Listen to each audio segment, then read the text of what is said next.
Welcome back for another CSRM podcast. And again, I'm joined today with Weston Bryant. And Weston has shared with us a little bit in our previous podcast about how he transitioned from sports ministry as a local church sports and rec minister into now a ministry that helps people like us that are in sports ministry in terms of coaching, not athletic coaching, but life coaching, and also some of these spiritual directions and ministry mentoring things that we need to be aware of and can help us move down the line. And so, again, Weston, welcome back for another segment here. Thanks again, Greg. Glad to be back. Yep, and we're also celebrating the fact that Weston is a CSRM Associate Staff person, and if you're not aware of that, CSRM has a growing network of staff around the world, about 30 or so people, and there are about a half a dozen that are associate staff. That means they live in North America, and they are volunteering in what they do for CSRM, and particularly for Weston, that is to help you as a sports minister receive the kind of mentoring and coaching that could really help you. And so we're really excited about all of that. Weston, we all come to these things meaning the burnout or the frustration or whatever. And I'm going to start off by saying that here's one little piece that kind of bridges the ministry mentor and the life coach. Most sports ministers are not aware of this basic fact, and that is that it is rare that they will work for a third senior pastor. Now, how do we break that down? Well, you get a senior pastor that hired you. Typically, that person is not going to fire you, because if they fire you, they're making an admission that they made a mistake. Either in the hiring or the firing. And so they usually don't fire you. You usually will have your ministry longevity to surpass that first one. But it's about a 50-50 on the second one. And about half the people we find, something just doesn't work out. Now, whether you actually get fired or not, sometimes we do the unchristian thing. By when we should have fired the person, we just let them wallow in stuff and make it so miserable that they eventually quit. Yeah. But regardless of how that works, it's about a 50-50 that the people that are sports and rec, that they last through a second pastor. And it's very rare that they're going to go into the third, let alone survive the third. And, it's not a bad person, good person scenario. It's just reality. When you get to that third level, you've been there for at least 10, if not 40 years. And you're typically older than the person. Everybody in the church knows you. Everybody in the community knows you. And they run to you before they run to the new senior pastor. There's some ego. There's some issues that your salary is probably as high or higher. There's just a lot of dynamics. Now, I give all that as a scenario for those that are out there listening, that maybe there's somebody sitting there saying, oh, now I get it. Now I understand. This is the kind of that life coaching, ministry mentoring, these are the kind of things that we think are important for people that are listening to this. So, Weston, I'm going to get off my monologue here, and I'm going to let you speak, obviously. But tell us, in your mind, the difference and how they overlap, the spiritual direction, the ministry mentoring, the life coaching. When you're doing this coaching of ministers, and tell us again the group, the ministry that you have as you start off. When you start that, what does that look like for you? Why do you do that? What do you think is important about all that? Break it out for us. Yeah, so I founded an organization called Commission Leadership.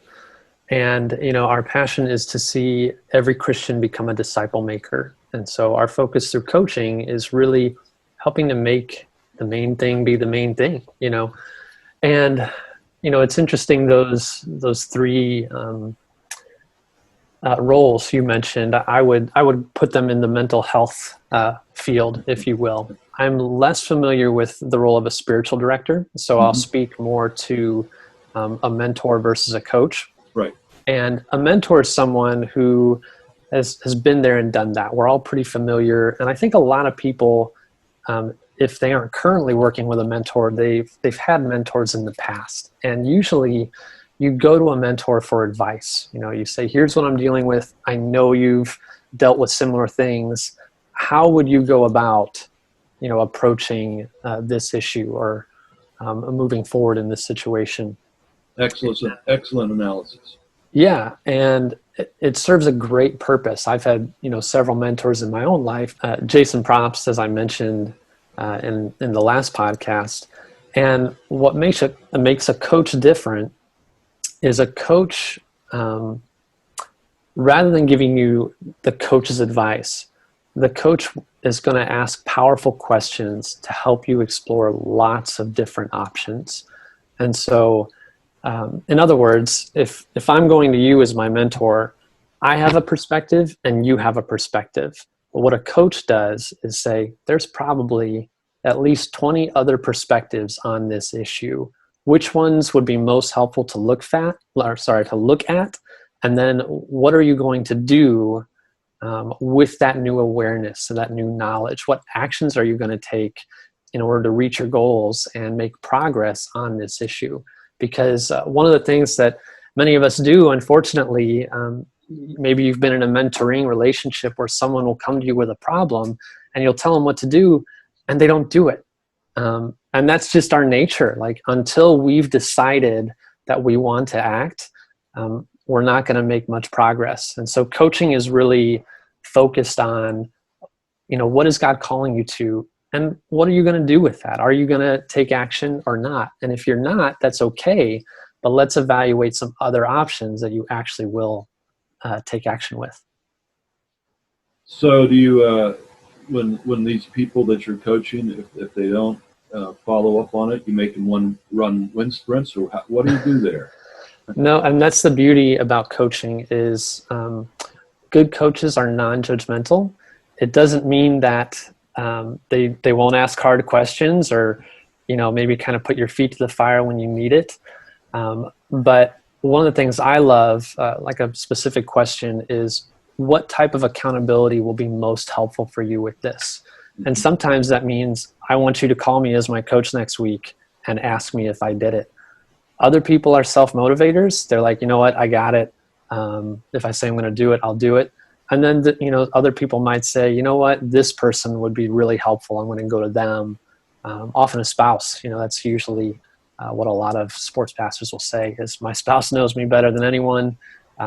If I share this with her or him, then they'll make sure that it happens. So yeah, it's really, you're asking questions that aren't meant to judge. It's just meant to make people think. And like I said, say, what do I want to do? What am I going to do with this? So give us we're not looking here for a doctoral thesis or dissertation, but what's some of the biblical foundations for this? That's a great question. Coaching was really established in the secular world. And, it's all about, at least from a worldly standpoint, I don't even know if I can really explain it that well. So I'll just tell you kind of the Christian perspective on it.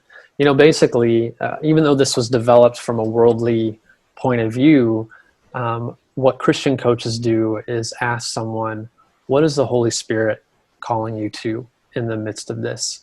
And the reason it's so powerful is because so often in ministry, like I said before, we're doing two jobs, and it's just the whirlwind of activity keeps us going.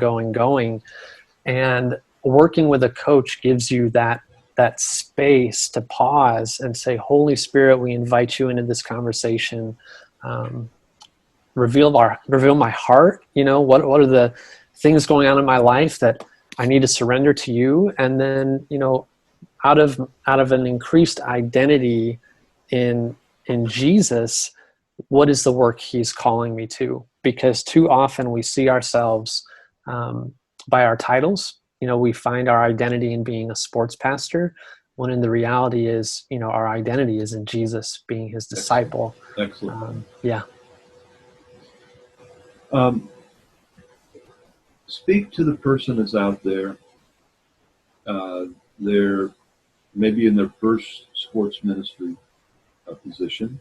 They've just graduated from college. And also that person who's celebrating their 20th or 30th anniversary in the ministry. Mm-hmm. And neither one of them has this life coach. What are some of the benefits? Why should they consider calling you up and say, hey, Weston, I want to engage you as a spiritual, not a spiritual director, but as a life coach kind of thing? What's the benefits to them? Yeah, for that rookie, so to speak, there's so much overwhelm with that first, ministry role. And so what I would love to be able to do as a coach is just, like I said, give that space.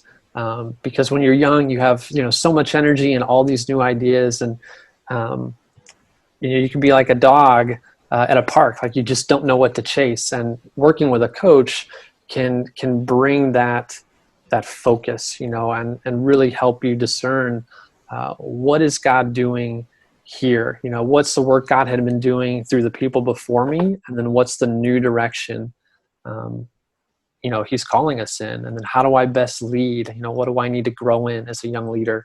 For that more experienced, sports pastor, it's funny because being in my mid-30s myself, I'll sometimes get challenged. What are you going to tell me that I don't know already? And there's a couple approaches to that. In one sense, Timothy says, don't let people look down on you, because of you're young. But I see my role as just as best I can, trying to humbly serve, but also, and maybe this is how I would prefer to answer that question, is after 25 years in ministry, you're going to carry a lot of scars, and you may even have some open wounds. And so what a coach can do is to gently help you explore those areas. And if there are parts of your life that you've yet to let the Lord heal, to really have someone to walk through that process with you, so you can be more joyful in those final years of ministry. It's in some ways an enabling to continue on in ministry and to go deeper and better in ministry. Yes. I know that personally that I've benefited from these things as well, and I think it's really, really important to have these kind of folks in your life. And that's part of the reason why CSRM is saying that we think this is important, and bringing Weston on in that associate staff role, but also offering these podcasts, and probably we'll catch up on this in the future, circling back. But also, Weston's going to be writing a periodic blog for our blog page, and just some insights for you that are out there doing the ministry, and encouraging you to think about how this might be of help to you. I can only strongly recommend for you, whoever's listening, watching on this, to consider this for your life. And whether it's Weston or someone else, it's really important to get this into your life. The reason being is it's going to help you as an individual. You tell them, Weston, what else is going to be? How's it? What part of their life is it going to help? Yeah, no, I'm glad you said that, because working with a coach is about chemistry. And so I like to tell people, we may not click, and that's okay. I have a group of coaches I'd love to refer you to if I'm not the coach for you. But as I mentioned before, it's, how much of an impact will taking 1 hour to talk with a coach have on the remaining 23 hours in your day? That's kind of how I approach working with a coach, because it gives you that space to not only work on external goals, but really work on internal progress as well. You know, it's the question of who has Jesus created me to be in him? And then out of that relationship, what is he calling me to do with my life? Excellent. I'm going to say this, you're not, but I really encourage each and every sports and rec person, the ministers of your local churches, that you actually request this to be in your budget. Mm-hmm. That you put $100 a month, or a couple $100 a quarter, whatever you can put into that. That would then pay per hour for your coach or your spiritual director or ministry mentor, whoever you're going to, and that you see this, and that your finance board and your elders and your senior pastors see this as ongoing spiritual formation for yourself, ministry formation for yourself. This is part of your professional development as well as your personal development.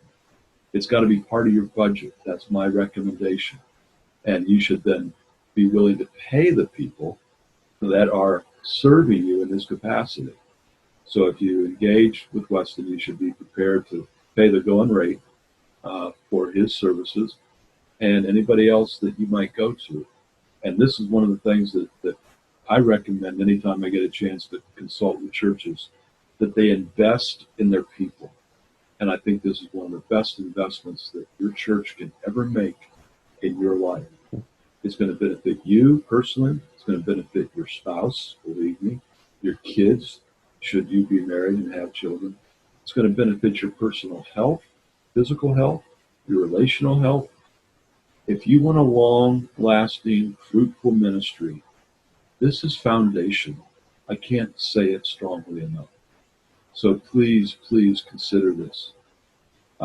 Let's just wrap up in these last few minutes here, Weston, and say again the ministry that you're involved in and how people can get in contact with you or what to expect once they do. Yeah, so the ministry is called Commission Leadership. Again, working to help every Christian become a disciple maker.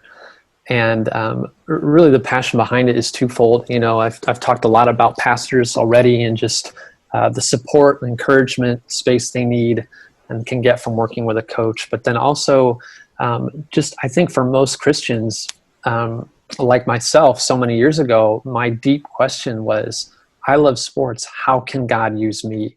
And that's really that whole idea of God can use everybody. We're all called to make disciples. You can get in touch with me through my website. It's commissionleadership.com. I also have a Facebook page at Commission Leadership. And I contribute a blog, have some videos out there as well. Try to put as much free content out there that serves people. And so I'd love your feedback on that as well. Just topics that you'd love to hear and how I can best serve your ministry. Now, again, if you are interested and you are on your treadmill and you're not watching the video, then go to the CSRM website and you'll be able to be connected there through the staff page and other pages. Again, the blogs that he'll be writing will be there. And if you didn't tune in to the last podcast, I'd encourage you to grab hold of that. These are all archived, and get them and what you might find as you look through the archives, some other ones that are of interest that you've missed in the past. And these are all but weekly, coming to you from CSRM just to help you fulfill a call in your life. But if you didn't watch this, many of these graphics are put on the video. So after you get out of your car and you've done your commute, you can get into your office or home and you can look this up. If you couldn't understand what we were saying, you can at least get it that way. So please do seriously consider thinking about how a life coach and how even Weston could be maybe that person for you. Or if you've already got somebody and you're the leader of the ministry, maybe you know some of the folks that are working for you as staff or volunteers that need this, and have put them in touch with Weston so that they can get the same kind of benefits that you have from these other areas. Last words or last thoughts here, Weston. What message would you like to give? What have we missed? Or just give a last kind of a overview or last entreaty of any kind. Just speaking about the investment in coaching, as you were touching on earlier. Basically, I was working with a youth pastor at one point, and the issue he was facing was that the church bus, without fail, would break down on every trip. And, it's kind of the running joke. It's not a youth ministry trip unless your church bus breaks down. Okay. And so he had gone to the eldership about buying a new bus, and that idea was rejected. And long story short, he just couldn't come to agreement about what to do. And then through our coaching, looked at several different options and ended up saving $6,000 Wow. on a bus, because what he decided was, rather than taking money from the church funds, he said, I know people who love this ministry that if I asked them to give above and beyond, I know they would. And so that's what he did. He reached out to some people, raised the money, and all of that came through, 1 hour of coaching. And it wasn't just the financial piece that was huge, but I love sharing the experience, because he went from being in this place of worry and frustration and using all his time and energy to solve this bus problem to having it taken care of, and then spending a 6-hour ride ministering to kids on that bus, and that's what he's called to do. It's the work of ministry. It's not the admin and logistics and things that we get consumed with. Very good. Thank you, Weston, for being with us on this, the latest of the CSRM podcasts, and on life coaching and how to invest in the sports minister so that the sports minister can be about their task of reaching those who are far from Jesus. Thank you for having me. All right. It's been good to be with you, and we'll see everybody on the next podcast. Bye now.